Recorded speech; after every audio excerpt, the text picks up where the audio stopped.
Hi there, we're going to have a quick look at how to use, identify and show compass bearings. So compass bearings may also be called three-figure bearings. We can show these by using this cross here and knowing that a compass or a three-figure bearing always starts from north. So you can label these north, south, east and west, and then identifying that this is 0 degrees, 90 degrees, 180 degrees, 270 degrees, and then back at 360 degrees. So compass bearings always start from north and they go around like the hour hand on a clock, so they go always clockwise. Identifying that these are all 90-degree sections that make the 360 degrees is very important. So if we were going to say something like 110 degrees compass bearing, 110 degrees is at 20 degrees past this 90, so we can draw the line there and you can identify that that's 20 degrees because coming from north we go all the way around 90 plus 20, so this would be 110 degrees. Three figure, if we were going to do something such as 45 degrees from north, we would write it as 0, 4, 5 degrees because it's three figure, you have to show you three figures. Knowing how to use angle of elevation and angle of depression is very, very important. So if I just place in here another example, let's have a look at, if we were to come down, the question said, we were to come down at 150 degrees. So 150 degrees on a compass bearing, we go 90 plus a little bit more, this would be 60 degrees here. So this would be 150 degrees on a compass bearing. If we then draw another compass cross, identifying what angle of elevation, angle of depression is very, very important. So if that's an angle there of angle of depression, or you might call that angle of elevation, up to you, then we need to straight away identify that that's 60 degrees there. Then knowing that this corner makes 90 degrees, we can identify that's 30 degrees. A part of the question may ask you then to change direction, and they might say that you go now on a compass bearing of 40 degrees. So being able to do something like that, we can identify that this whole angle around here is 70. You really need to use angle of elevation and depression and understand that angle of elevation and angle of depression equal the same thing.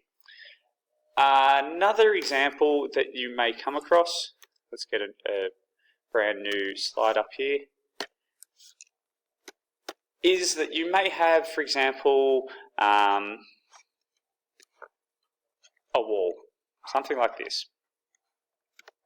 And they will say in the question that the wall runs east, direct east, or the wall runs direct north, or the wall runs direct south.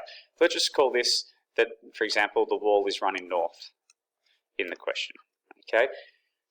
Identifying that that's north, you then need to be able to, in your head or manipulate it, to understand that then if that's north, that's south, and then going across this way would be east and west. So you've got to draw your original compass cross on a different angle. So instead of it having the standard north up the top, you need to manipulate this to be on an angle, and then you can use it from there. Another example where you might see where you have to kind of manipulate your cross or your understanding is, it might be a cliff. Okay, there's a cliff, person standing on top and they're looking out onto some water. They might say that a boat is at a certain degree and then another boat is at another compass degree. So if we're looking at it down that way, you might see a boat there and you might see a boat here. There's two boats. That might be a question they could ask you. Because we're looking at this as a 3D picture, it's really, really hard to use compass bearings on this kind of type of picture. So what you may need to do is look at it from a bird's eye view, that center there is where you are standing on top of the cliff. And then you can, from the question, they might say it could be 200 degrees. So we know that would be 200 because all the way around there would be 200. So let's just identify that as 20. That could be one boat there. And then they might say that the other boat is at an angle of 150. So 150 would be all the way around there, or you could identify that that's 30 degrees because that's 180 around. Take off 30, that's 150. That's where the second boat is. So sometimes you may need to draw two pictures. A 3D picture could be asking what is the distance between these two boats. Knowing how tall the cliff is, you may need to do it as a vertical view using the compass bearings. That is probably just the overview of how to use compass bearings where you may see them. Where you may actually other see angles is using angle of elevation and depression. Check to see if you've been given parallel lines, because when you've been given parallel lines, we can use angle of elevation, angle of depression. If you've been given